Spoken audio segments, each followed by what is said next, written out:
بسم اللہ الرحمن الرحیم۔ السلام علیکم۔ ایک بار حضرت موسیٰ علیہ السلام اللہ تبارک و تعالیٰ سے ملاقات کے لیے کوہ طور پر جا رہے تھے۔ ایک جگہ آپ علیہ السلام کو پتھر سے رونے کی آواز آئی۔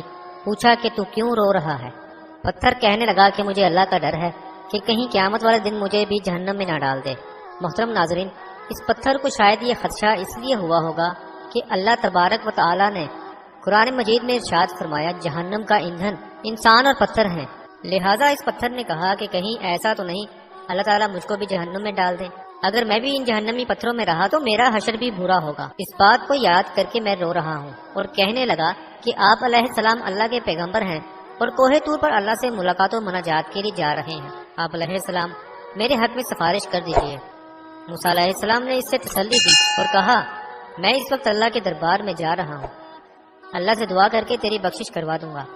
حضرت موسیٰ علیہ السلام کوہ طور پر پہنچے، اللہ سے باتیں کرنے لگے۔ ان باتوں کے درمیان حضرت موسیٰ علیہ السلام اس پتھر کو بھول گئے۔ محترم ناظرین، اب دیکھیے اللہ کی رحمت اور اس پر قربان جائیے کہ جب واپس ہونے لگے تو اللہ نے کہا کہ اے موسیٰ تم اس پتھر کو بھول گئے، کیا تم نے اسے سفارش کا وعدہ نہیں کیا تھا؟ حضرت موسیٰ علیہ السلام نے عرض کیا کہ اے اللہ واقعی میں بھول گیا، آپ جل شانہ سب کچھ جانتے ہیں۔ اللہ تبارک و تعالیٰ نے فرمایا کہ جاؤ اس سے کہہ دو کہ ہم نے اس کی مغفرت کر دی اور اس کو بخش دیا اور دیگر پتھروں کے ساتھ اس کو جہنم میں داخل نہیں کیا جائے گا۔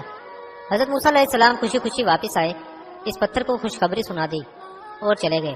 پھر کچھ دنوں کے بعد حضرت موسیٰ علیہ السلام کو کوہ طور پر جانا تھا۔ اسی راستے سے جا رہے تھے کہ دیکھا وہ پتھر پھر بھی رو رہا ہے۔ حضرت موسیٰ علیہ السلام کہنے لگے کہ میں نے تجھ کو خوشخبری سنا دی تھی اور اللہ کا پیغام بتا دیا تھا کہ اللہ تجھ کو جہنم میں داخل نہیں کرے گا، پھر اب رونے کی کیا بات ہے؟ پھر کہنے لگا کہ موسیٰ علیہ السلام اس وقت اللہ کے خوف و ڈر کی وجہ سے رو رہا تھا اور اب اللہ کی محبت میں رو رہا ہوں کہ جس اللہ نے مجھے ایسی نعمت عطا کی، کیا اس کی محبت میں مجھے رونا نہیں چاہیے؟ اللہ اکبر۔ محترم ناظرین، اگر کوئی یہ سوال کرے کہ پتھر کے رونے کی یہ بات کیا صحیح ہے اور اس کی کوئی دلیل ہے تو میں عرض کروں گا کہ ہاں، اس کی دلیل قرآن میں ملتی ہے۔ سورۃ بقرہ کی آیت نمبر 74 میں اللہ تعالیٰ نے فرمایا اور بے شک پتھروں میں ایسے بھی ہیں جن سے پانی نکلتا ہے اور بعض وہ ہیں جو اللہ کے ڈر سے گر پڑتے ہیں اور بعض ایسے بھی ہیں جن سے نہریں پھوٹتی ہیں۔ حضرت مجاہد رحمۃ اللہ علیہ اس کی تفسیر میں فرماتے ہیں کہ جو بھی پتھر ایسے ہوتے ہیں جن سے پانی نکلتا ہے یا وہ اوپر سے لڑک کر گر جاتے ہیں، جن سے نہریں اور چشمے ابلتے ہیں، وہ دراصل اللہ کے خوف کا نتیجہ ہوتا ہے۔ حضرت موسیٰ علیہ السلام نے ایک دفعہ اللہ تعالیٰ سے پوچھا میرے ساتھ جنت میں کون ہوگا؟ ارشاد ہوا فلاں قصاب تمہارے ساتھ ہوگا۔ حضرت موسیٰ علیہ السلام کچھ حیران ہوئے اور اس قصاب کی تلاش میں چل پڑے۔ وہاں دیکھا تو ایک قصاب اپنی دکان میں گوشت بیچنے میں مصروف تھا۔ اپنا کاروبار ختم کر کے اس نے ایک گوشت کا ٹکڑا ایک کپڑے میں لپیٹا اور گھر کی طرف روانہ ہو گیا۔ حضرت موسیٰ علیہ السلام نے اس قصاب کے بارے میں مزید جاننے کے لیے بطور مہمان گھر چلنے کی اجازت چاہی۔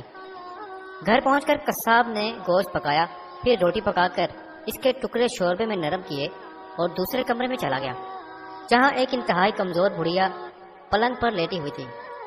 قصاب نے بمشکل تمام اس سے سہارا دے کر اٹھایا، ایک ایک لقمہ اس کے منہ میں دیتا رہا۔ جب اس نے کھانا تمام کیا تو اس نے بڑھیا کا منہ صاف کر دیا۔ کھانا کھا کر بڑھیا نے قصاب کے کان میں کچھ کہا جس سے سن کر قصاب مسکرا دیا اور بڑھیا کو واپس لٹا کر باہر آ گیا۔ حضرت موسیٰ علیہ السلام جو یہ سب دیکھ رہے تھے، آپ نے قصاب سے پوچھا یہ عورت کون ہے اور اس نے تیرے کان میں کیا کہا جس پر تم مسکرا دیا؟ قصاب بولا اے اجنبی، یہ عورت میری ماں ہے۔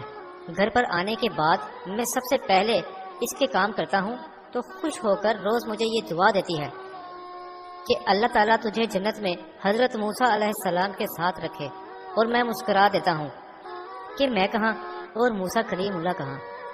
سبحان اللہ، اللہ والوں کی شان دیکھیں، جسے اللہ چاہتا ہے اسے نوازتا ہے۔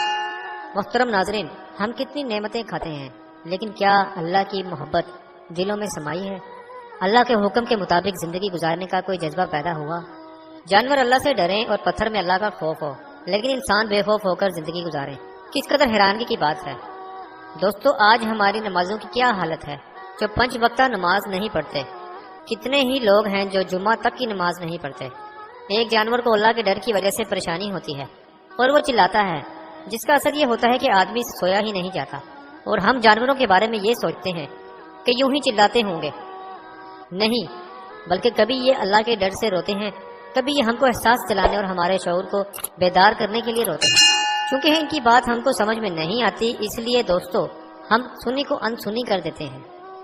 اللہ تبارک و تعالی سے دعا ہے کہ اللہ ہمارے دلوں میں اپنا خوف پیدا فرمائے اور ہم سب مسلمانوں کو اپنے اور اپنے پیارے نبی حضرت محمد صلی اللہ علیہ وآلہ وسلم کے بتائے ہوئے راستے پر چلنے کی توفیق عطا فرمائے۔